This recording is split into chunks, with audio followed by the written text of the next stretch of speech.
दोस्तों आप देख रहे हैं राइट भोजपुरी और आप लोगों को फिर से एक बार राइट भोजपुरी चैनल में स्वागत है। दोस्तों आप लोगों को बता दें कि खेसारी लाल यादव का बहुत ही बड़े महंगे फिल्म का और बहुत ही बड़ा बजट वाला फिल्म का अनाउंसमेंट किया गया है। तो दोस्तों खबर जानने से पहले अभी तक हमारे चैनल को सब्सक्राइब नहीं किए तो प्लीज सब्सक्राइब कर दीजिए।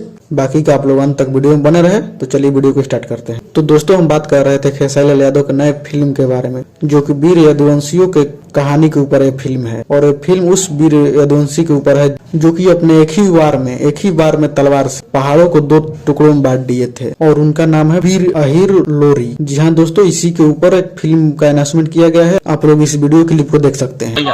नहीं, वीर लोरी के बहुत बड़े योद्धा थे यदुवंशी। तो दोस्तों आप लोगों ने देखा, विजय यादव ने स्पष्ट कर दिया है कि जो खेसारी लाल यादव का नया फिल्म आने वाला है वो वीर अहिर लोरी के ऊपर आने वाला है, और इसका शूटिंग बहुत ही जल्द स्टार्ट किया जाएगा। और इस फिल्म का बजट करीब 5 से 6 करोड़ होगा, जो कि बहुत ही बड़ा बजट होने वाला है। ये संघर्ष 2 से भी बड़ा फिल्म होने वाला है। तो आप लोग तैयार रहेगा। तो चलिए इस वीडियो में इतना ही, मिलते हैं किसी अगले वीडियो में। इसके बारे में आप लोग क्या कहना चाहते हैं कमेंट करके जरूर बताइएगा, और वीडियो को लाइक कीजिए और शेयर कीजिए और सब्सक्राइब जरूर कर दीजिएगा। जय हिंद, जय भारत।